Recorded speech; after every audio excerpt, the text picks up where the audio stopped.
கொஞ்சம் ஆடியோ கொஞ்சம் மியூட் பண்ணுங்க.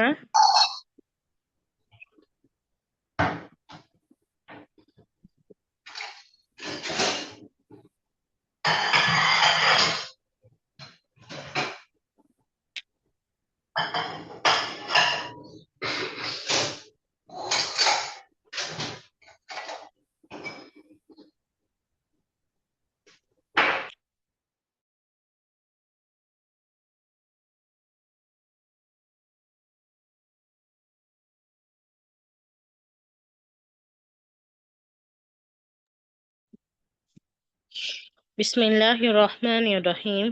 الحمد لله رب العالمين، والصلاة والسلام على أشرف الأنبياء والمرسلين سيدنا محمد صلى الله عليه وسلم وعلى آله وأصحابه أجمعين.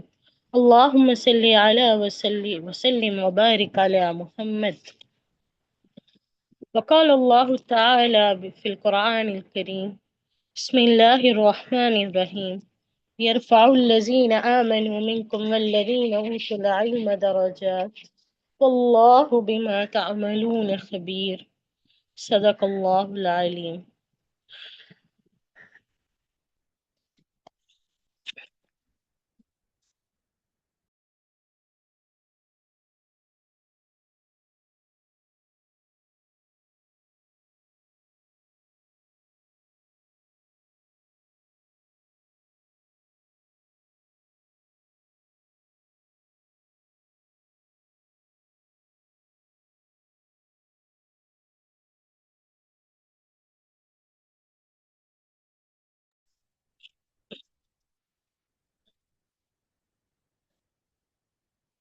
எல்லாம் புகழும் உள்ளங்களின் இறைவனான அல்லாஹ்வுக்கே உரியது. நபிமார்களிலும் தூதர்களிலும் சிறந்தவரான எங்களின் தலைவர் நபி முஹம்மது ஸல்லல்லாஹு அலைஹி வஸல்லம் அவர்கள் மீதும் அவர்களின் குடும்பத்தார் மீதும் தோழர்கள் மீதும் அல்லாஹ்வின் சாந்தானே இவர்கள் மீதும் உண்டாகுவதாகும்.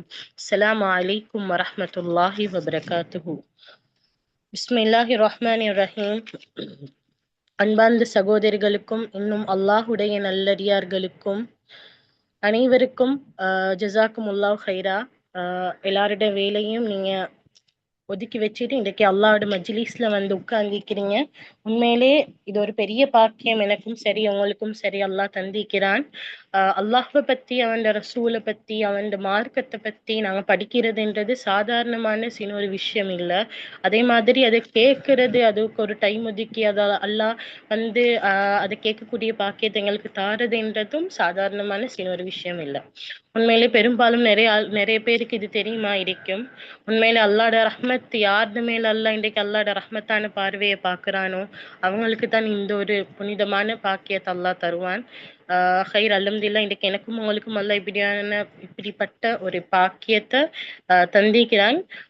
ஒரு ரிக்வெஸ்ட், பாடம் ஆரம்பிக்கிறதுக்கு முன்னுக்கு நீங்க எனக்கு மறைமுகமாகவும் நானும் உங்களுக்கு மறைமுகமாகவும் இருக்கிறேன். எதா இருந்தாலும் நாங்கள் அல்லாஹ்வை பத்தி அவன் ஹபீபை பத்தி அவன் மார்க்கத்தை பத்தி பேச போறோம். ஸோ உங்களோட இருப்பிடத்தை நீங்க உட்கார்ற அமைப்பை வந்து அதுபுள்ள அமைப்பா மாத்திக்கோங்க. கட்டாயம் என்னடா ஒரு இல்ம படிக்கிறதுன்றது ரசூலுல்லாஹ் சஹாபாக்களுக்கு சொன்னாங்க, அல்லாஹ் அவங்களோட முன்னுக்கு எப்படி இருந்தா நீங்க எந்த ஒரு கண்ணியத்தோட எந்த ஒரு தாக்கத்தோட படிப்பீங்களோ கட்டாயம் அல்லாஹ் உங்களோட கண்ணு முன்னுக்கு இல்லாட்டியும் அல்லாஹ் தான் எங்களை கண்காணிச்சு கொண்டிருக்கிறான். ஐஸ்வரி அல்லாஹ் ரசூலுல்லாஹ் எங்களோட கண்ணு முன்னுக்கு இருந்த எந்த தாக்கத்தோடு நாங்கள் இந்த இல்ம படிப்போமோ அந்த தாக்கத்தோடு நாங்கள் இன்ஷா அல்லாஹ் கட்டாயம் அதுக்கான ஏற்பாடு பண்ணி அதுக்கான அமைப்புல நாங்க எல்லாரும் இருந்து கொள்வோம். எங்களோட உள்ளத்தையும் சரி எங்களோட உடலையும் சரி நாங்க அதுக்காக தயார் செஞ்சு கொள்வோம் இன்ஷா அல்லாஹ். அதே மாதிரி அல்லாஹ்வோட கிருபையால எங்களுக்கு இப்படி ஒரு மஜ்லிஸ்ல மறைமுகமா சரி ஜூம்ட மூலமா சரி அல்லாஹ் தந்திக்கிறான் இப்படி ஒரு பாக்கியத்தை. அதுக்கு உள்ள அல்லாஹ் இதுக்கு எவ்வளோ ஒரு இது எவ்வளோ பொக்கிஷமான ஒரு டைம் என்று சொல்ல போனா உலகத்துல உள்ள எல்லா உயிரினங்களும் எனக்கும் உங்களுக்கும் சரி ஜிக்கர்லையும் இஸ்திக்ஃபார்லையும் இருந்து கொண்டிருக்கும் இந்த ஒரு சின்ன ஒரு டைம்லையும் கூட. அப்ப இது வந்து யாருக்கும் கிடைக்காத ஒரு பலன். அல்லாஹ் எங்களுக்கு இப்படியானப்பட்ட மஜ்லிஸ்கள் அவனை பத்தி அவன ரசூலை பத்தி அவன மார்க்கத்தை பத்தி பேசக்கூடிய நேரத்துல அல்லாஹ் கட்டாயம் எல்லாருக்கும் அல்லாஹ் இப்படி ஒரு பாக்கியத்தை அல்லாஹ் தாரான். இது உண்மையில இது ஒரு பெரிய பாக்கியம் இல்லையா ஐஸ்வரி? கட்டாயம் இதை நாங்க பாக்கியமா கருதி கொண்டு நாங்க எங்களோட பாடத்தை இன்ஷா அல்லாஹ் ஸ்டார்ட் பண்ணுவோம். அத்தோடு அல்லாஹுக்கு ஒன்னாவது நாங்க கட்டாயம் வந்து அல்ஹம்துலில்லா சொல்லிக்கொள்ளணும். இப்படியாப்பட்ட மஜ்லிஸ் மூலியம் ஒன்று கூட வச்சுக்கிறான். அதே மாதிரி இப்படியான ஏற்பாடு உங்களுக்கும் சரி எனக்கும் சரி பண்ணி தந்த இந்த எங்களோட தாருல் இஹ்சான் அகாடமிக்கும் நாங்க எல்லாரும் ஷுக்குர் செய்ய கடமைப்பட்டிக்கிறோம். அதே மாதிரி கட்டாயம் உங்களோட துஆக்கள்லையும் இதை சேர்த்துக்கோங்க. உண்மையில எங்களோட நோக்கம் வந்து பெருசி. ஆனா அது எவ்வளவு தூரம் எங்களால கொண்டு போக இயலுமென்று எங்களுக்கு தெரியாது. எங்களோட நோக்கம் கட்டாயம் பெண்களுடைய சமுதாயத்துக்கு ஏதாவது நாங்க நல்லது செய்யணும், அவங்களுக்கு முழுமையா கொண்டு போய்த்து மார்க்கத்தை கொண்டு போய்த்து கொடுக்கணும் என்றது தான் எங்களோட நோக்கம். அதே மாதிரி இதுல எத்தனையோ நோக்கத்தை வச்சுதான் நாங்க இந்த பயணத்தை வந்து கொண்டு போய்த்து கொண்டிருக்கிறோம். உங்களோட துஆக்கள்ல கட்டாயம் சேர்த்துக்கோங்க. கியாமத் நாள் வரை இது இஸ்திகாமத்தா எங்களையால் ஏழுமான பயணத்தை எங்கள்கிட்ட இருக்கிற ஒரு இல்மை நாங்கள் அடுத்தவங்களுக்கு பகிரங்கமாகவும் சரி வெளிப்படையாகவும் சரி நாங்கள் எங்களையால் ஏழுமானத்தை நாங்கள் அடுத்தவங்களுக்கு கொடுத்து கொள்ளணும் என்றது தான் எங்களோட முழுமையான நோக்கமே. அதே மாதிரி வரக்கூடிய எதிர்காலத்திலையும் இதை விட அதிகமாக செய்கிறதுக்கு இன்ஷா அல்லா எங்களைய புரிந்து கொள்ளணும். அதே மாதிரி உங்களுக்கும் எங்களோட பயணத்தில் வந்து இதே மாதிரி தொடர்ந்து பயணிக்கலும் நீங்களும் எங்களோட தொடர்பாக இருந்தால் கட்டாயம் உங்களுக்கு எங்களோட பயணம் உங்களுக்கும் பயனுள்ள ஒரு பயணமா போகும். அதே மாதிரி உங்களுக்கு தெரிஞ்சவங்க மார்க்கத்தை படிக்க ஆசை உள்ளவங்களும் இருப்பாங்க. அது உங்களுக்கும் கட்டாயம் இந்த விஷயத்துல கொஞ்சம் பகிர்ந்து கொள்ளுங்க. அதே மாதிரி உங்களுக்கும் எங்களை விட நிறைய இல்மு தெரிஞ்சவங்க இருப்பீங்க இந்த மஜ்லிஸ்ல கட்டாயம். அதே மாதிரி உங்களோட இல்மையும் இந்த எங்களோட இடத்துல உங்களுக்கு கட்டாயம் யூஸ் பண்ணி கொள்ளையிலும். இன்ஷா அல்லாஹ் கட்டாயம் உங்களோட துஆக்கள்ல எங்களோட அகாடமியையும் சேர்த்துக்கோங்க. ஜஸாக்குமுல்லாஹ் ஹைரா. சரி, இன்றைக்கு எங்களோட பாடம் வந்து இஸ்லாம் கூறும் ஆன்மாவின் பரிசுத்தமும் வளர்ச்சியும். ஆன்மா என்று பார்க்க போற ரீதியில பரிசுத்தம் வளர்ச்சி என்று ஆரம்பத்துல நாங்க பார்ப்போம். அதுக்கு பிறகு நாங்க ஆன்மாவை பத்தி பேசுவோம். பரிசுத்தம் வளர்ச்சி என்றா அது எப்படியுமே கட்டாயம் பெண்கள் தான்.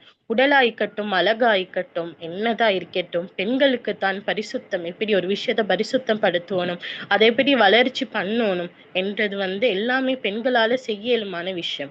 அதுக்கு தைரியசாலியும் சரி, அதுக்கு திறமசாலியும் சரி, அது எல்லாமே பெண்கள் தான். இந்திய சமூகத்திலையும் சரி, ஏனைய சமூகத்துல இதுக்கு வாழ்ந்து முடிஞ்ச சமூகத்திலையும் சரி, ஒரு புள்ள வளர்ப்பா இருந்தாலும் முதல்ல அந்த புள்ள நல்ல வளர்ந்தாலும் அந்த புள்ள இல்ல சீர்கெட்ட வழியில போனாலும் அந்த தாய்க்குத்தான் அந்த எல்லாமே போயிட்டு சேரும். நல்லா வளர்ந்தாலும் அந்த தாயை நல்லதா பேசுவாங்க, அந்த புள்ள சீர்கெட்டு போனாலும் தாயை தான் சீர்கெட்ட மாதிரி பேசுவாங்க. அப்ப வளர்ச்சி என்று வரக்கொள்ளையும் அது பெண்கள் சார்ந்த விஷயம். அதே மாதிரி பரிசுத்தம், ஒரு விஷயத்த எவ்வளவு தூரம் பரிசுத்தம் படுத்தலும், எங்களோட உடலாய்க்கட்டும் அதே மாதிரி எங்களோட அழகாய்க்கட்டும், இதை வந்து எவ்வளவு தூரம் பரிசுத்தப்படுத்தணும், எவ்வளவு ஆரோக்கியமா வச்சுக்கொள்ளணும், இது எல்லாத்திலையும் வந்து ஆண்கள் வந்து அவ்வளவு கரசனமா இருக்கிறது இல்லை. பெண்களாகிய நாங்க தான் இதுல எவ்வளவு தூரம் வந்து எங்களோட தாக்கத்தை நாங்க எவ்வளவு தூரம் இதுல கொண்டு போறோம்னா இந்த சமூகத்துக்கு அழகு என்றது ஒரு பெரிய விஷயமா அவங்க கருதி கொண்டு போறாங்க.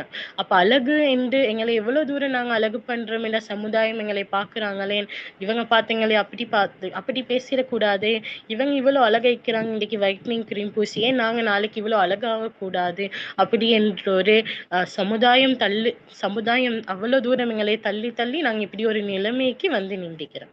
அப்ப அழகும் வளர்ச்சியும் சரி பரிசுத்தமும் சரி அதுல ஃபர்ஸ்ட் இடம் வந்து பெண்களுக்கு தான் கொடுப்பாங்க. ஆனா அப்படியாப்பட்ட பெண்களாக்கிய நாங்க எங்களோட ஆன்மாட பரிசுத்தத்திலையும் வளர்ச்சியிலையும் நாங்க இன்னைக்கு துனியால குறைபாடு செஞ்சு கொண்டிருக்கிறோம். அதை பத்தி சிந்திக்க கூட எங்களுக்கு டைம் இல்லை. அப்படியான ஒரு அமைப்புல அப்படியான ஒரு கால சூழ்நிலையில நாங்க தள்ளப்பட்டிருக்கிறோம். சில பேர் வேலை வெட்டியில நாங்க பிஸியாக்கும், சில பேர் குடும்ப வாழ்க்கையில பிஸி ஆயிக்கும். இப்படியான பெண்களுக்கு வந்து ஆன்மாட பரிசுத்தமும் வளர்ச்சியையும் பத்தி பெண்களுக்கு என்று இல்ல, இந்த துனியால வாழ்ற எல்லா ரசூலுல்லாஹ்வோட உம்மத்துக்கும் சரி, அல்லாஹ்வுடைய அடிமைகளுக்கும் சரி, எங்களோட ஆன்மாவை பத்தி சிந்திக்கிறதுக்கும், எங்களோட ஆன்மாவால நடக்கிற பிரச்சனைக்கும், எங்களோட ஆன்மாவால நடக்கிற நல்லதை பத்தியும் பேசுறதுக்கும், அதை பத்தி சிந்திக்கிறதுக்கும் நாங்க டைம் ஒதுக்கினதே இல்லை. சோ எங்களோட ஆன்மா இப்படியாப்பட்டது, எங்களோட ஆன்மா என்ன அதை பத்தி பார்க்கக்கூடிய டைம் ஒதுக்கக்கூடிய பாடம் தான் இது. ஒரு மனிதனுடைய உடம்பு எடுத்து பார்த்தா அதுல அவனுக்கு 2 விஷயம் முக்கியத்துவம். ஒன்று அவனுடைய உடம்பு, இன்னொன்று அவனுடைய ஆன்மா. உடம்பு என்றது ஜிஸ்ம், இல்லையா? உடம்பு என்றது மண்ணால படைக்கப்பட்ட ஒரு விஷயம். ஒரு மனிதனுடைய ரூஹ் இந்த உலகத்துல இருந்து கைப்பற்றி போனதுக்கு பின்னால அந்த அந்த உடம்பு வந்து மண்ணுக்கு சொந்தமானது. அந்த உடம்பு வந்து அந்த மண்ணு இடத்தில் அல்லாஹ் வாக்குறுதி கொடுத்த மாதிரி எங்களோட உடம்பு மண்ணாக அந்த மண்ணுக்கு பெற்றும், அந்த சொந்தமான இடத்துக்கு பெற்றும். அப்போ ஒரு மனிதனுக்கு எப்பவுமே நிரந்தரமான ஒரு விஷயம் வந்து அவனுடைய ஆன்மா, அவனுடைய ரூஹ். அல்லாஹ் வந்து இந்த துன்யால வந்து நிறைய விஷயங்களை படைச்சிக்கிறான். எங்களுக்கு மறைவாக இருக்கக்கூடிய நிறைய விஷயங்கள் ஆயிக்கட்டும் சரி, எங்க கண்ணு முன்னு கேட்கக்கூடிய எங்க மிருகங்கள், பறவைகள் ஆயிக்கட்டும் சரி, அதே மாதிரி நிறைய விஷயத்த அல்லாஹ் வந்து இந்த துன்யால படைச்சிக்கிறான். ஆனா அல்லாஹ் எந்த விஷயத்த அல்லாஹ் படைச்சாலும் வந்து அல்லாஹ் சொல்ற ஒரே ஒரு விஷயம் வந்து இந்த துன்யால ஈக்கிறதுல ஆக மிக்க பொறுமதியான ஒரு விஷயம் வந்து ஒரு மனிதனுடைய ரூஹ். ஒரு மனிதன் என்று சொல்றான். மனிதனுடைய ரூஹ் என்று மனிதன் என்று சொல்றான். ஏன் மனிதன் இந்த உலகத்துல ஆக பொறுமதியான ஒரு விஷயம்? அல்லாஹ் குரான்ல சொல்றான், நான் அவனுக்குள் எனது ரூஹிலிருந்து ஓதினேன் என்றான். நான் அவனுக்குள் எனது ரூஹில் இருந்து ஓதினேன் என்றான். அப்ப அல்லாஹுடைய ரூஹ எங்களுக்கு ஊதிக்கிறான். அல்லாஹுடைய ரூஹ் அல்லாஹ் எங்களுக்கு தந்திக்கிறான். அதனால தான் எங்களோட நாங்க மனிதனாகிய நாங்க அல்லாஹ் இடத்தில் அவ்வளவு பொறுமதி மிக்க ஒரு பொக்கிஷமாக அல்லாஹ் கருந்துறான். இப்படி பொறுமை அல்லாஹ் இந்த உலகத்துல இருக்கிற அனைத்தையுமே எங்களுக்காக தான் படிச்சுக்கிறான். ஒரு மிருகத்தால சரி, எங்களையால ஒரு மிருகத்துக்கு பிரயோசனம் இருக்கா, இல்ல ஒரு மிருகத்தால் எங்களுக்கு பிரயோசனம் இருக்கான்னு நாங்க சிந்திச்சு பார்ப்போம். அதே மாதிரி ஒரு மரத்தால எங்களுக்கு பிரயோசனம் இருக்கா, இல்ல எங்களையால அந்த மரத்துக்கு பிரயோசனம் இருக்கான்னு நாங்க சிந்திச்சு பார்க்கணும். அப்ப சகோதரிகளே, எங்களையால மரத்துக்கு எந்த ஒரு யூஸும் இல்லை. அந்த மரத்தால தான் எங்களுக்கு யூஸ் இருக்கு. அதே மாதிரி மிருகத்தால எங்களையால அந்த மிருகத்துக்கு ஒரு யூஸும் இல்லை. அந்த மிருகத்தால தான் எங்களுக்கு நிறைய விஷயத்துல யூஸ் ஆயிருக்குது. அப்ப எல்லா விஷயத்தையுமே அல்லாஹ் மனிதனுக்காக வேண்டி படைச்சிருக்கிறான். அப்ப எல்லாமே மனிதனுக்காக படைச்சிருக்கிறான்டா. அப்ப மனிதன்ட ஆன்மாவை, மனிதன்ட ரூஹ அல்லாஹ் எவ்வளவு பொறுமதியாக கருதுறான். அப்ப இந்த ஆன்மாவை நாங்க அல்லாவே பொறுமதியாக கருதுறான் என்றா, நாங்க அதை விட எவ்வளவு தூரம் பொறுமதியாக கருதணும். கட்டாயம் நாங்க இந்த ரூஹ வந்து கட்டாயம் இந்த ஆன்மாவை நாங்க கட்டாயம் பொறுமதியாக கருதணும். ஏண்டா பரிசுத்தமும் வளர்ச்சியும் நாங்க கொடுக்கணும் உடம்புக்கு இல்ல, அழகுக்கு இல்ல, இந்த ரூஹுக்கு தான் நாங்க பரிசுத்தமும் வளர்ச்சியும் கொடுக்கணும். இன்றைக்கு அழகுபடுத்துறதுக்காக வேண்டி எத்தனையோ அழகு சார்ந்த பொருட்களை நாங்க இன்னைக்கு பயன்படுத்துறோம். உடம்பு ஆரோக்கியத்துக்காக வேண்டி எத்தனையோ ஹெல்த்துக்கு தேவையான ஹெல்த்தி ப்ராடக்ட்ஸ் இப்ப பேர்ல நாங்க எத்தனையோ விஷயத்த பாவிக்கிறோம். ஆனா எங்களோட ஆன்மாட வளர்ச்சிக்கும் ஆன்மாட பரிசுத்தத்துக்குமா வேண்டி நாங்க என்ன செய்யறோம்? இதுதான் எங்கள்கிட்ட இதுதான் நாங்க எங்களுக்கு கேட்கணுமான்னு இன்றைக்கு முதல் கேள்வி. எங்களோட ஆன்மாட பரிசுத்தத்துக்கு நாங்க என்ன செஞ்சிக்கிறோம்? எங்களோட ஆன்மாட வளர்ச்சிக்கு நாங்க என்ன செஞ்சிக்கிறோம்? ஆன்மா என்றது எங்களோட உயிர். ஆன்மா என்றது எங்களோட உயிர். கட்டாயம் நாங்க அல்லாஹ் ரூஹ் ஆன்மா என்றது என்று தான் இன்னைக்கு பாடம். ஆன்மா என்றால் என்ன? ஆன்மா என்றால் ஒன்னாவது ஆன்மாவை ரூஹ் என்றும் சொல்லுவோம், இன்னொரு வகையில ஆன்மா என்றது நஃப்ஸ் என்றும் சொல்லுவோம்.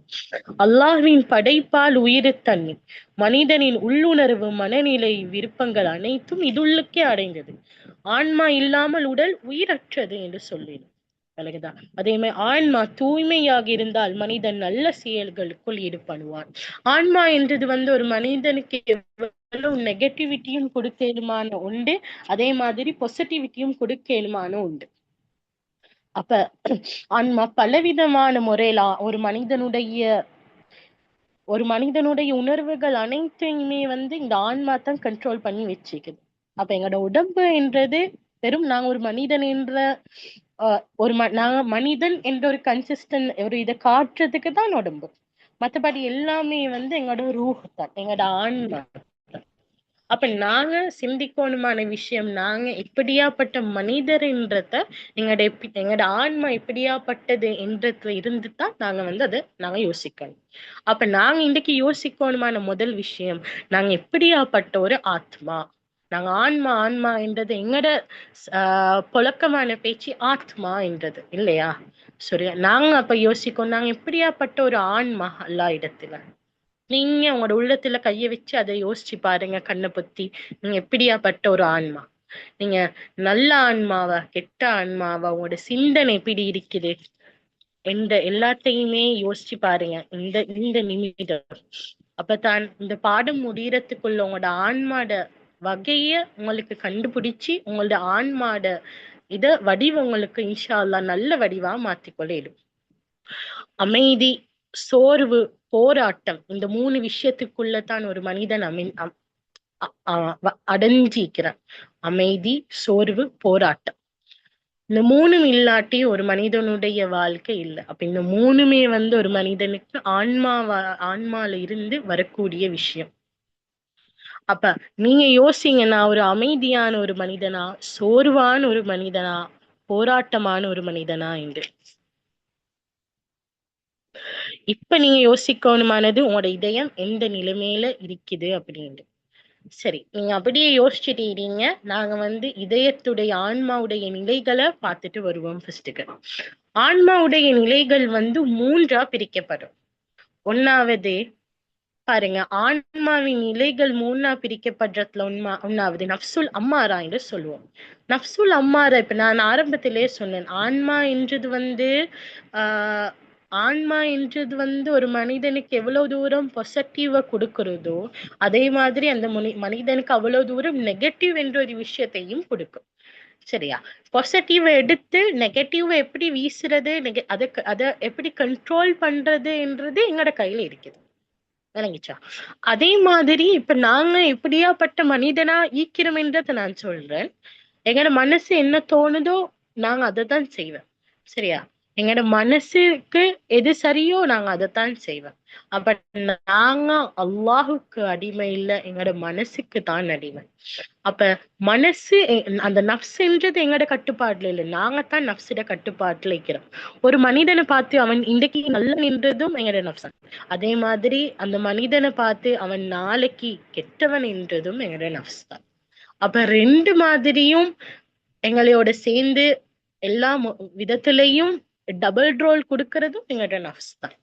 அப்ப யோசிச்சு பாருங்க சகோதரிகளே, இப்ப உங்களோட ஆன்மா எந்த நிலையில இருக்குது?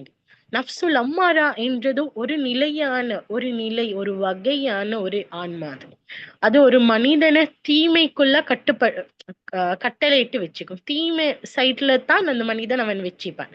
பொய், திருட்டு, பொறாம, கோல், அடுத்தவன் புறத்தை பேசுறது, அடுத்தவன் இல்லாத நேரத்துல பேசுறது, ஒரு பேச்சு ஆரம்ப எடுத்தாலே அடுத்தவனை பத்தி பேசுறது, இந்த மாதிரியான விஷயங்களை பேச வைக்கிறது இந்த ஆன்மா நஃப்சுல் அம்மாரா என்ற விஷயம்.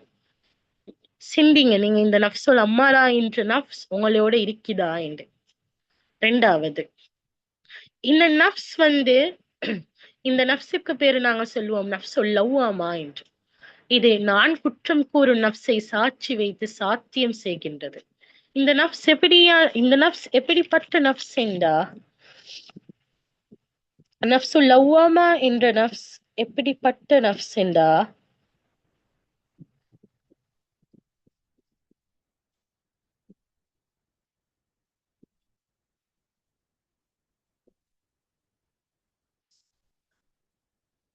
இந்த நஃப்ஸ் எங்களைய பாவத்துல இருந்து வெளிக்கொண்டு வர ட்ரை பண்ணேலுமான ஒரு நஃப்ஸ். நாங்க இப்படி செய்யறோம் அப்படி செய்யறோம் என்று எங்களை குற்றம் கூறக்கூடிய ஒரு நஃப்ஸ். இதுக்கு நஃப்சுல் மரீதா என்றும் நாங்க பேர் சொல்லப்படும். அப்ப இப்படியாப்பட்ட ஒரு நஃப்ஸ். முதலாவது பார்த்த எங்களைய பாவத்துக்கே தள்ளக்கூடிய ஒரு நஃப்ஸ். 2வது எங்களைய தவறு செய்த பின் மனசாட்சி வருத்தும் நிலை. சில விஷயத்த நாங்க செஞ்சுட்டு கவலைப்படுவோம், அல்லா செஞ்சிட்டோம் அப்படின்ட்டு. அப்ப அப்படியானப்பட்ட நஃப்ஸ் இருந்தா எங்களோட நஃப்ஸுக்கு லவ்வாமா என்று சொல்லுவோம். அடுத்த நஃப்ஸ் தான் அல்லாவுக்கு மிகவும் பொருத்தமான நஃப்ஸ். அல்லாஹ் அல் குர்ஆனிலேயும் எங்களுக்கு சொல்றான், இப்படியான நஃப்சுள்ள மனிதனா என்னிடத்துல நீங்க திரும்பி வாங்க என்று. அந்த நஃப்ஸ் தான் நஃப்சுல் முத்மஇன்னா. அமைதியான ஆன்மாவே, உன் இறைவனிடம் திரும்பி திருப்தியுடன் திருப்தி அளிக்கப்படுவதாக. இது அமைதியான நஃப்சுல் முத்மஇன்னா என்றது அமைதியான நஃப்ஸ், அல்லாவுக்கு மிச்சம் பிடிச்சமான நஃப்ஸ். ஒரு மனிதன் இந்த துன்யால நல்ல முறையில வாழ்ந்துட்டு மரணம் அடைந்தா அவன் இந்த நஃப்சுல் முத்மஇன்னா அமைதியான நஃப்ஸோடு போய்த்து சேருவான். இவன் அமைதியான நஃப்சுடன் மரணித்து அவன் அல்லாவிடம் அமைதியான முறையில போறானோ அவனுக்கு கட்டாயம் இந்த துன்யாலையும் சரி ஆகிராலையும் சரி வெற்றி நிச்சயம். ஒரு ஹதீஸ்ல எப்படி சொல்றாங்கடா, ஒருத்தரோட நீங்க போர் செஞ்சு நீங்க வெற்றி பெற்றா நீங்க உண்மையான போர் வீரன் இல்ல. நீங்க உங்களோட நஃப்ஸோட போர் செஞ்சு நீங்க வெற்றி பெற்றா நீங்க தான் உண்மையான போர் வீரன் என்று ஹதீஸ்ல சொல்லப்படுது. அப்ப நாங்க எங்கிட்ட சிந்திக்கணுமான விஷயம், இந்த மூணுலையும் எந்த நஃப்ஸுள்ள அடிமையா நாங்க அல்லாஹ்வுக்கு கேட்கிறோம். இது நஃப்ஸுல் அம்மாராவான நஃப்ஸ் எங்கள்கிட்ட இருக்கா, நஃப்ஸுல் லவ்வாமாவான நஃப்ஸ் எங்கள்கிட்ட இருக்கா? ரெண்டையுமே நாங்க தூக்கி போட்டுட்டு நஃப்ஸுல் முத்துமையின்னாவான நஃப்ஸின் பக்கத்துல நாங்க வரணும். நாங்க எல்லாரும் அல்லாஹ் படைச்ச விதத்துல நாங்க நல்லடியார்கள் தான். ஆனா ஷைத்தான் இருக்கிற காலகட்டத்துல நாங்க சொல்ற விஷயம், ஷைத்தானால தான் எங்களுக்கு இப்படி ஒரு சூழல் உண்டு. ஆனா ஷைத்தான் இல்லாத காலத்துல நாங்க எல்லாரும் இருந்து கொண்டிருக்கிறோம். இந்த காலத்திலயும் போயிட்டு எங்களுக்கு ஷைத்தான குற்றம் சொல்ல இயலுமா? இல்ல. நாங்க ஷைத்தானோட சேர்ந்து எங்களோட நஃப்ஸையும் அந்த மாதிரி விஷயத்துக்கு பழக்கி வச்சுட்டோம். அப்ப இன்னைக்கு ஷைத்தான் இல்லாத காலத்திலேயும் எங்களைய அதிகாரம் செஞ்சு கொண்டிருக்கிறது எங்களோட நஃப்ஸ். அப்ப நாங்க யோசிக்கணும், நாங்க அல்லாஹ்வுக்கு அடிமை இல்ல, நாங்க எல்லாரும் எங்களோட நஃப்ஸுக்கு தான் அடிமை. நாங்க அல்லாஹ்வுக்கு அடிமையா இருக்கணும். நான் ஆரம்பத்துல சொன்னேன், நாங்க எங்களோட எப்படியாப்பட்ட நஃப்ஸா இருக்கிறோமேனா நாங்க நஃப்ஸுக்கு அடிமையா இருக்கிறோமே. இப்ப நான் சொல்றேன், நாங்க எப்படியாப்பட்ட நஃப்ஸா இருக்கணுமேடா, எங்களோட எப்படியாப்பட்ட நஃப்ஸா வச்சுக்கொள்ளணுமேடா, நாங்க தான் நஃப்ஸ் தான் எங்களுக்கு அடிமையா இருக்கணும். எங்களோட கண்ட்ரோல்ல நாங்க நஃப்ஸ வச்சுக்கொள்ளணும். அதுக்கான முயற்சியைத்தான் நாங்க இதுக்கு போறோம், நாங்க செய்ய ஆரம்பிக்கணும் சகோதரிகளே. எவ்வளவு தூரம் அதுக்கான முயற்சிகள் எங்களையால எடுக்க இயலுமோ கட்டாயம் நாங்க அவ்வளவு தூரம் அதுக்கான முயற்சிகளை எடுக்கணும். நஃப்ஸ் ரெண்டு விஷயம் நான் சொன்ன மாதிரி நெகட்டிவையும் தரும், பாசிட்டிவையும் தரும். நல்ல காரியங்கள் செய்யக்கொள்ள சரி நாங்க அதை எடுத்து செய்யணும். அதே நஃப்ஸ் உங்களுக்கு கெட்ட காரியங்கள் செய்யக்கொள்ள, நீ இப்ப ஒருத்தர் உங்ககிட்ட சொல்றாங்க இப்படி செய்யவான்னு இப்படி செய்யுங்க, ஒரு கெட்டமான ஒரு விஷயத்த சொல்றாங்க. அவங்களுக்கு சும்மா இருக்கிற ஒருத்தருக்கு போய் அடிச்சுட்டு வாங்கன்னு சொன்னா நாங்க என்ன சொல்லுவோம்? சும்மா போங்க, உங்களுக்கு என்ன வியாதியான்னு கேட்போம் இல்லையா? சும்மா இருக்கிற ஒருத்தருக்கு அடிக்க சொன்னா நாங்க அப்படித்தானே ரியாக்ட் பண்ணுவோம் இல்லையா? அதே மாதிரி தான் எங்களோட நஃப்ஸ். நாங்க நல்லடியாரை இப்பக்குள்ள எங்களைய கெட்ட அடியாரா மாத்துறது எங்களோட நஃப்ஸ். கேளுங்க உங்களோட நஃப்ஸ் கிட்ட. தன்னை தானே தனக்குள்ள பேசணும். நீங்க கேளுங்க உங்களோட நஃப்ஸ் கிட்ட. நீங்க சொல்லுங்க, அமைதியா இரு என்று சொல்லுங்க. இப்படி செய்யக்கொள்ள இப்படி நாங்க செய்யக்கூடாதுன்னு நாங்க எங்களோட நஃப்ஸ செய்யணும் சொல்லணும். ஒரு தாய் ஒரு புள்ளைய எப்படி வழி நடத்துவாவோ, எப்படி ஒரு தாய் எப்படி ஒரு புள்ளைய கைட் பண்ணுவாவோ அதே மாதிரி தான் நாங்க எங்களோட நஃப்ஸ கைட் பண்ணணும். ஒரு தாய் அவட புள்ளைய எப்படி ஏசுவாவோ, எப்படி அடிப்பாவோ, தவறு செய்ய கொல அந்த புள்ளைக்கு தவறு செய்ய வானம் என்று சொல்லி அந்த புள்ளைய அவட கண்ட்ரோலுக்குள்ள கொண்டு வருவா. அதே மாதிரி தான் தாயும் புள்ளையும் மாதிரி தான் நாங்களும் நஃப்ஸும். வழங்குதா சகோதரிகளே? அப்ப நாங்க செய்யணுமான வேலை நஃப்ஸ அதட்டணும். நஃப்ஸ் எங்களோட கண்ட்ரோல்ல கொண்டு வரணும். முத்துமையின்னாவான நஃப்ஸா மாத்தணும். அதுதான் உங்களுக்கு அவனை பத்தி பேசுதுல்ல, நீங்க சொல்லுங்க வாயை பொத்து, எனக்கு தெரியும் யாரை பத்தி பேசணும் என்று. இல்ல இதே ஒரு மனித ரூபத்துல நஃப்ஸ் எங்களோட முன்னுக்கு இருந்து அவனை பத்தி பேசி சுமைக்கிறன் அவன் அப்படின்னு நாங்க நீ கொஞ்சம் வாயை மூடிட்டு போ அப்படின்னு சொல்லுவோம் தானே? இல்ல சும்மைக்கிறவனை கூப்பிட்டு அடிவே என்று சொன்னா நீ உன வேலையை பார்த்துட்டு போ என்று நாங்க முன்னுக்கே ஒருத்தரோட ஆர்கியூ பண்ணா மெய்ப்புமா? கட்டாயம் ஆர்கியூ பண்ணுவோம். இந்த ஜெனரேஷனை பொறுத்த வகையில ஆர்கியூமெண்ட்ஸ் இல்லாத இடமே இல்லை. கட்டாயம் நாங்க ஆர்கியூ பண்ணுவோம். அப்படியான நாங்க ஏன் இவ்வளவு தைரியமான பெண்களை நாங்க ஏன் எங்களோட நஃப்ஸோட ஆர்கியூ பண்றோம் இல்ல? ஏன் நாங்க எங்களோட நஃப்ஸுக்கு அடிமை. கட்டாயமா நாங்க மாத்தக்கூடிய விஷயம் இதுதான். நஃப்ஸோட ஆர்கியூ பண்ணுங்க. இன்னைக்கு நான் உங்களுக்கு சொல்லித்தர விஷயம் முக்கியமாவே அதுதான். முஹாசபத்துன் நஃப்ஸ் என்ற ஒரு விஷயத்தை நீங்க செய்யுங்க. உங்களோட ஆன்மா எந்த ரீதியில இருக்கி என்றதை நீங்க யோசிச்சு சிந்திச்சு பாருங்க. அதுக்கப்புறம் நீங்க அடுத்த ஸ்டெப் எடுங்க. உங்களோட ஆன்மாவை நஃப்சுல் முத்துமையின்னாவான நஃப்ஸா எப்படி மாத்துறேன்றதுக்கு. சோ இந்த ஒர்க் ஷாப்ட நோக்கமே இப்படி ஒரு விஷயம் இருக்கி நாங்க இப்படி ஒரு விஷயத்தையுமா யோசிக்கணும். எங்களோட உடலுக்கும் அழகுக்கும் மட்டும் இல்லை நாங்க கொடுக்கணும். எங்களோட உடல் அழகை மட்டும் இல்லை நாங்க இம்ப்ரூவ் பண்ணணும். எங்களோட ஆன்மாவையும் நாங்க சேர்த்து இம்ப்ரூவ் பண்ணணும் என்றத ஒவ்வொருத்தருக்கும் விளங்க எடுக்கணும் என்றது தான் இந்த ஒர்க் ஷாப்போட முழு நோக்கமே. இல்லாட்டி ரமலானுடைய மாதத்துல நிறைய குர்ஆனை பத்தி நிறைய ரமலானை பத்தி எங்களுக்கு பேசலும். ஆனா நாங்க இப்படி ஒரு டாபிக்ல வர காரணமே நாங்க டிஃபரெண்டான விஷயத்த எங்களுக்குள்ள இருக்கிற இயற்கையானது நாங்க எடுத்து வெளியே போடுறோம் இல்ல. அப்ப நீங்க யோசிச்சா, எதுவும் பெண்கள் யோசிச்சா எங்களையால எதுவும் செய்யலும் அப்படி என்ற சமுதாயத்துல நாங்க வந்து நிந்திக்கிறோம்டா, நாங்க யோசிச்சு எங்களோட ஆத்மா எங்களோட ஆன்மாவை நாங்க கட்டாயம் மாத்தணும். ஏண்டா ஒருத்தரோட லைஃப்ல நிறைய ரோல்ஸ் வந்து பிளே பண்றது வந்து பெண்கள் தான் இல்லையா? நிறைய ரோல்ஸ் பிளே பண்ற பெண்கள் தான். ஒரு தாயா, ஒரு மனைவியா, ஒரு சகோதரியா, ஒரு டீச்சரா, நிறைய ரோல்ஸ் பிளே பண்ற பெண்கள் தான். அப்ப பெண்களே சரியான ஒரு பெண்களே சரியான ஒரு கைடன்ஸ்ல வந்துட்டாங்கன்னா இன்னைக்கு அவங்களோட சமுதாயமும் அவங்களோட குடும்பமும் கட்டாயம் நிறைய விஷயத்துல மாறும். அப்ப பெண்களாகிய நாங்க எங்களோட கையில தான் இருக்குது. எப்படி மாத்தி எப்படி நாங்க எங்களோட சமுதாயத்தை நல்ல ஒரு சமுதாயமாக மாற்றணும் இது. அப்ப இந்த 3 விதமான நப்ச பத்தியும் நாங்க பேசிட்டோம். அடுத்தது இந்த நப்ச வந்து நாங்க எப்படி சுத்தப்படுத்துறது, அதை நாங்க எப்படி வளர்ச்சி பண்றது என்று பார்ப்போம். ஆன்மாவின் பரிசுத்தம் என்று பார்க்க கொள்ள முதலாவது விஷயம் வந்து அது தௌஹீத். அல்லாஹ் ஒருவன் என்ற விஷயத்தை நம்பி நாங்க அதை முழுமையா ஏற்றுக்கொள்ளணும். அதே மாதிரி தொழுகையால ஒரு மனிதன்ட கெட்ட விஷயத்த மாத்த இயலா என்று சொல்றது எதுவுமே இல்லை. நிறைய கிரதங்கள்ல நீங்க பார்த்திருப்பீங்க, நிறைய சஹாபாக்களோட சம்பவங்கள் எடுத்து பார்த்தா விளங்கும். ரசூலுல்லா நிறைய மனிதன் வந்து தவறான மனிதனா வரக்குள் அவனுக்கு ஃபர்ஸ்ட் கேவான் நீ தொழு என்றத. அவன் தொழுந்துட்டு அவனுக்கு சொல்லுவான் நீ தொழுந்துட்டு வா, ஒரு கிழமைக்கு போறோம். அவன் செஞ்ச பாவத்தை கட்டாயம் அவன் நீங்கி அவன் ஒரு நல்ல மனிதனா வந்து சேருவான். அப்ப தொழுவன்றது கட்டாயம் எங்களை ஒரு நல்ல மனிதனா மாற்றும். அப்ப எங்களோட ஆன்மாவுக்கும் பரிசுத்தம் தரும் என்றா உண்டு அல்லாஹ் என்ற ஒருவன் என்ற நம்பிக்கையை நாங்க ஏற்றுக்கொள்றது. 2வது தொழுகைய நாங்க பேணுதலா தொழுகிறது. கட்டாயம் நாங்க பேணுதலா தொழும் நேரத்திலையும் கூட நாங்க எங்களோட பழக்கம் தக்பீர் கெட்டினாத்தான் எங்க தொரப்பு வச்சோம், அடுப்புல தண்ணி வச்சோம் என்று எல்லாம் கூட நினைவு வரும். அந்த டைம்ல தான் நாங்க இந்த மாதிரி சூழ்நிலை தான் நாங்க எங்களோட நப்ச கண்ட்ரோல் பண்ணிக்கொள்ளணும். அப்ப தொழுகையாலையும் தௌஹீத் ஏகத்துவத்தாலையும் எங்களோட நப்ச எங்களுக்கு கட்டுப்படுத்திக் கொள்ள இயலும் இன்ஷா அல்லாஹ். அதே மாதிரி அடுத்த விஷயம் என்னன்னு பார்ப்போம். அதே மாதிரி அடுத்த விஷயம் நப்ச உயிருள்ளதாக எப்பயுமே வச்சுக்கொள்றதுக்கு எங்களுக்கு தேவை ஜிக்கர். அல்லாஹ் ரசூலுல்லாஹி ஸல்லல்லாஹு அலைஹி வஸல்லம் அவங்க ஹதீஸ்ல சொல்லுற ஒரு விஷயம் வந்து உயிருள்ள உள்ளம் எதேண்டா ஜிக்கர் உள்ள உள்ளம் என்று சொல்றாங்க. அல்லாஹுவை நினைத்து கொண்டிருக்கிற ஜிக்கர் என்று வரக்குள்ள அது 2 வகை உண்டு. நாவினால் செய்யற ஜிக்கர், இன்னொன்று உள்ளத்தால நினைக்கக்கூடிய ஜிக்கர். நாவினால் செய்யக்கூடிய ஜிக்கர் எங்களுக்கு தெரியும். அதிகளவுல லா இலாஹ இல்லல்லாஹ் முஹம்மது ரசூலுல்லாஹ் சுப்ஹானல்லாஹ் வல்ஹம்துலில்லாஹ் லா ஹவுல வலா குவத்த இல்லா பில்லாஹ் லா இலாஹ இல்லா அன்த சுப்ஹானக இன்னி குன்து மினல் ஸாலிமீன். இப்படி ஏகப்பட்ட ஜிக்கர்கள் இருக்குது.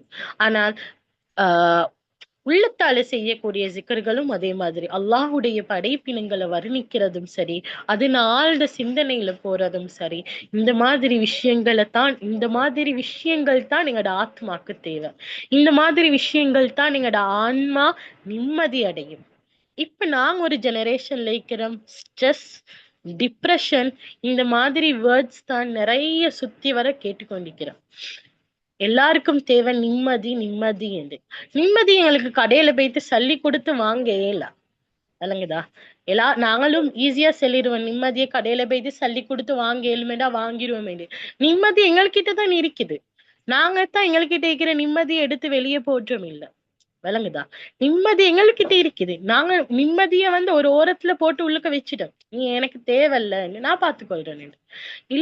இல்ல அப்படி இல்ல. நிம்மதி தான் எங்களோட ஆன்மாவை நாங்களே கண்ட்ரோல்ல கொண்டு வந்துட்டோமேடா நாங்க நிம்மதியான ஆட்களா மாறிடுவோம். இன்றைக்கு நாங்க எங்களோட வாழ்வையில காலையில இருந்து இரவு தூங்க மட்டும் சந்தோஷமா இல்லாட்டியும் நாங்க சந்தோஷமா இருக்கிறோம்.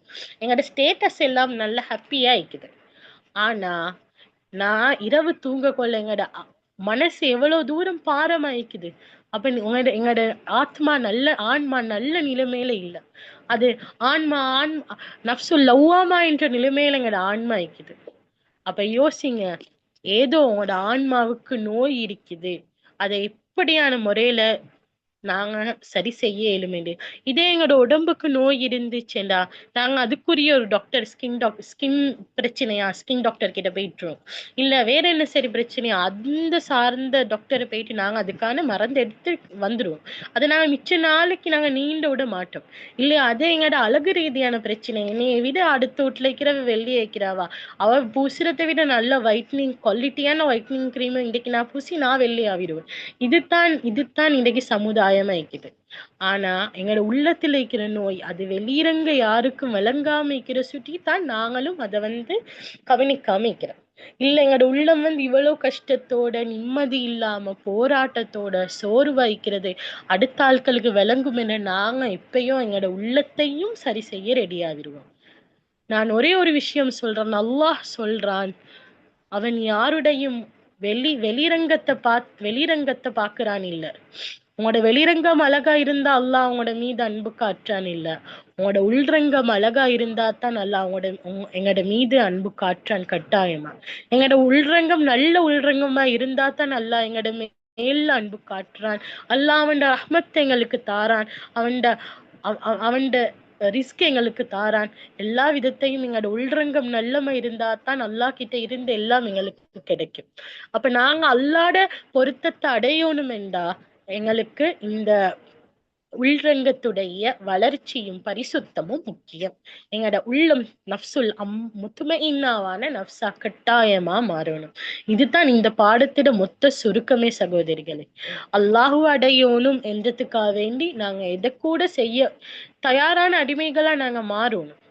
அப்ப ரமதான் என்றது அதுக்கு யூஸ்ஃபுல்லா அதுக்கு பயன்படுத்தக்கூடிய ஒரு மாதம் தான் ரமலான் என்றது. அல்லாஹ்வை முழுமையா அடையணும் என்றது தான் ரமலான் என்றது.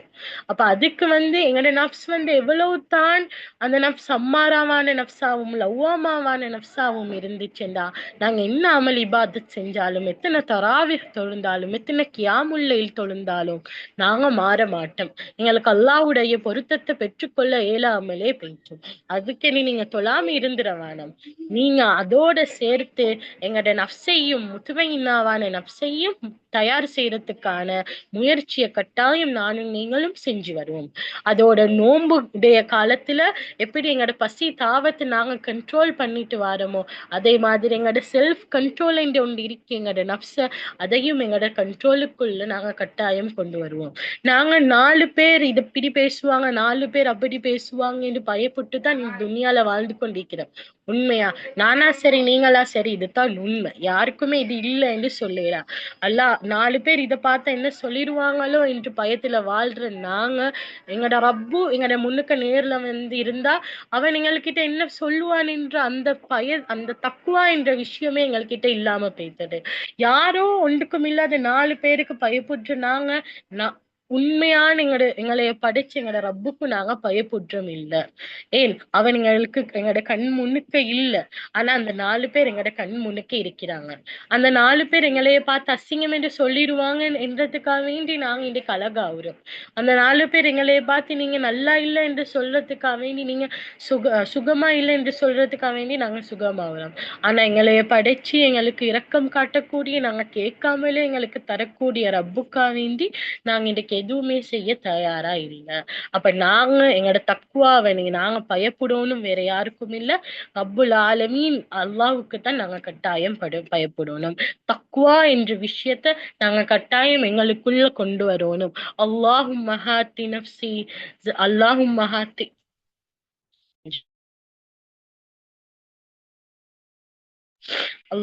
اللهم هات نفسي تقواها وزكها أنت غير من زكاها أنت وليما ومولاها.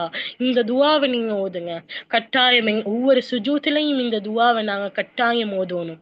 அப்பதான் இந்த துவாவால் எங்களோட தக்குவா கட்டாயம் அதிகரிச்சு கொண்டே போகும். இந்த துவா என்றது எங்களோட தக்குவாட அதிகரிப்புக்காக நாங்க ஓதணுமான தக்குவா. கட்டாயம் இந்த துவாவை எழுதி வச்சுக்கோங்க. உங்களோட சுஜூத்கள்ல நீங்க கட்டாயம் ஓதுங்க. சரியா? அது எங்களோட தக்குவாவை நாங்க அதிகரிக்கிறதால உங்களோட வாழ்க்கையிலேயே ஒரு பெரிய ஒரு மாற்றம் வரும்.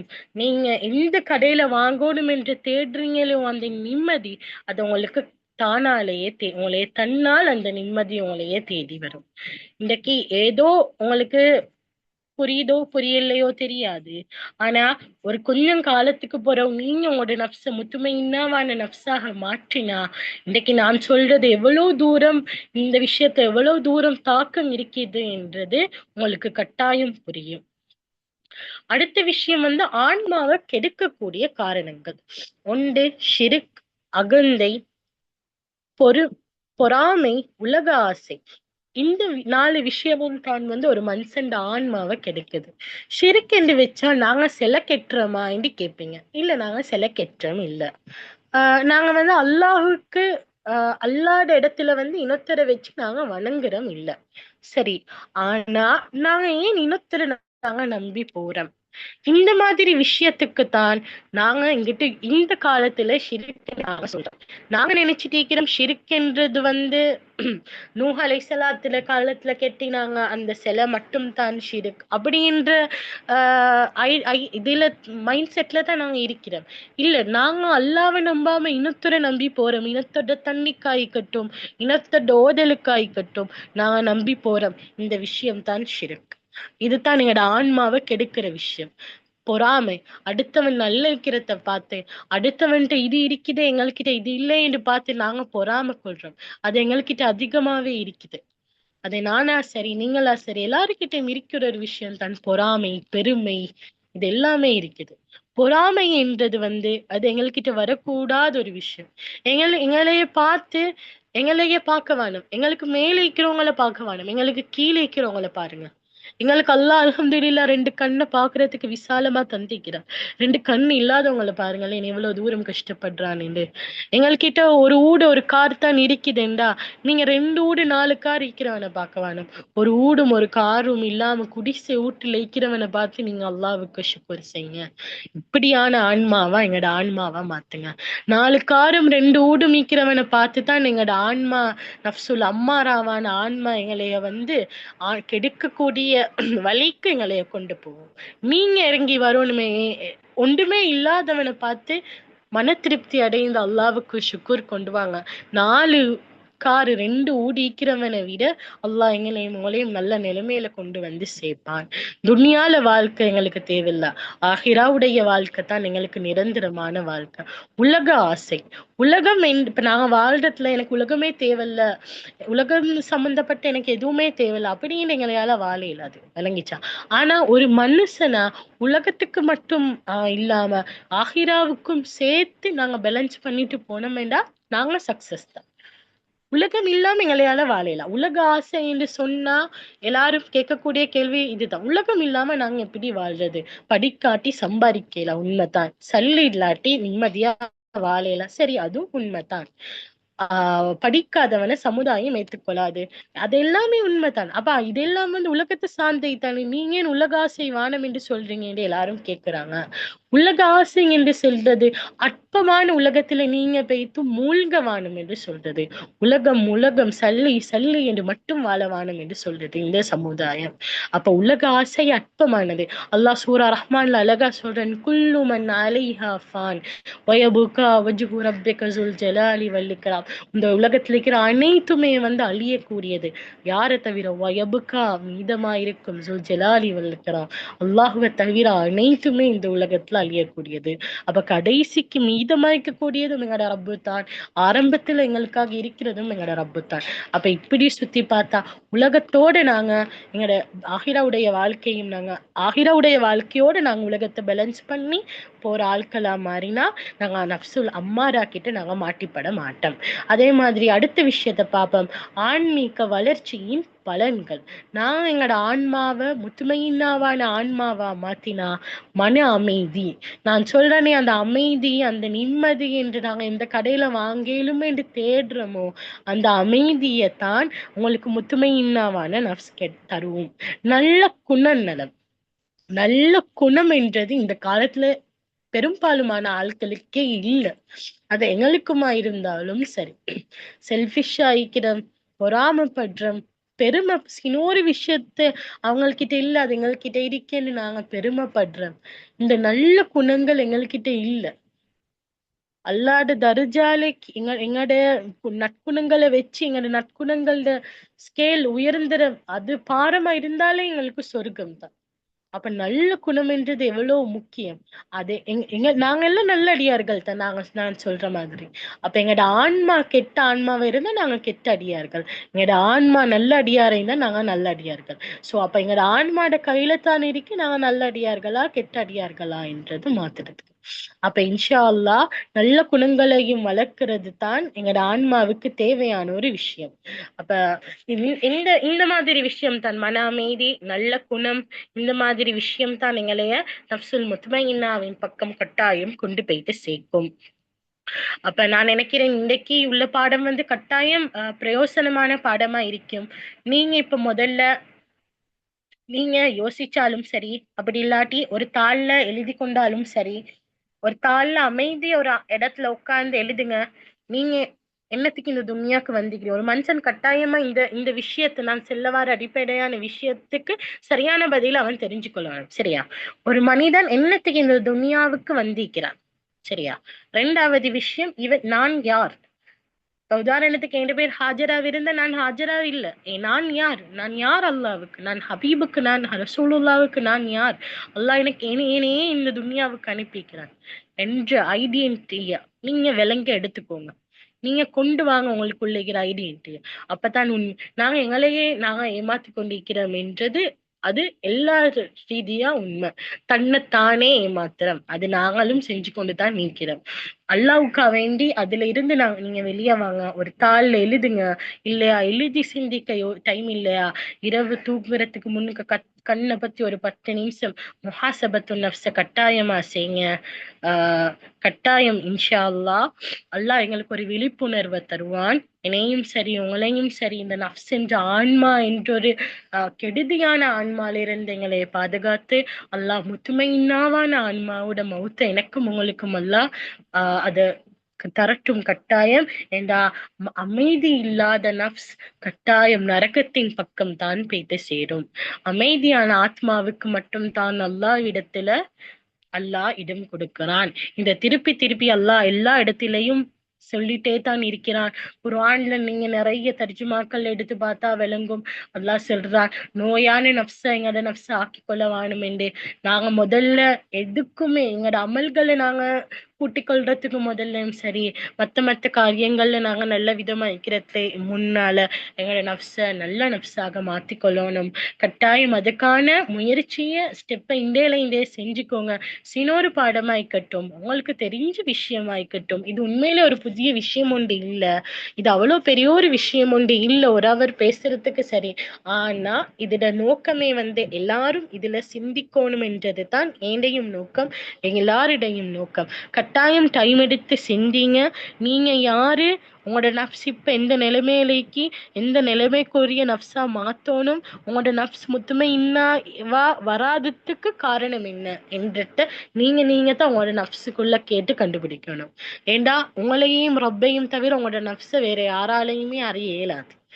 உண்மைதானே? எவ்வளவு அவங்களோட க்ளோஸ் ஆயிருந்தாலும் ஒருத்தருக்கு அவங்க நான் உங்களையே ஃபுல்லா அண்டர்ஸ்டாண்ட் பண்ணிட்டேன் அப்படி சொன்னாலும் எங்களோட மனசுள்ளுக்க பூந்து நாங்க என்ன நினைக்கிறோம், எங்களோட நஃப்ஸ் எப்படிப்பட்ட நிலைமையில இருக்கிறது என்றது அவங்களுக்கு கட்டாயம் அறிய இயலாது. ஐசுட்டி, நீங்க இந்த விஷயத்த கட்டாயம் யோசிங்க. நான் நம்புற அளவுக்கு பயனுள்ளதா இருக்கும். கட்டாயம் எல்லாரையும் துஆக்கள்ல சேர்த்துக்கோங்க. அல்லாஹ் என்னையும் சரி உங்களையும் சரி புரிந்து கொள்வான். நாங்க யாருமே பெர்ஃபெக்ட் இல்ல, அடுத்தவங்களுக்கு சொல்லி கொடுக்கிற அளவுக்கு இப்படி சொல்லித்தான் துன்யா ஓடிக்கொண்டு இருக்குது. ஆனா நாங்க ஒரு செவத்தை பார்த்து ஒரு போலை வீசினோம்டா அந்த போல் திருப்பி எங்கள்கிட்ட வந்து சேரும் இல்லையா?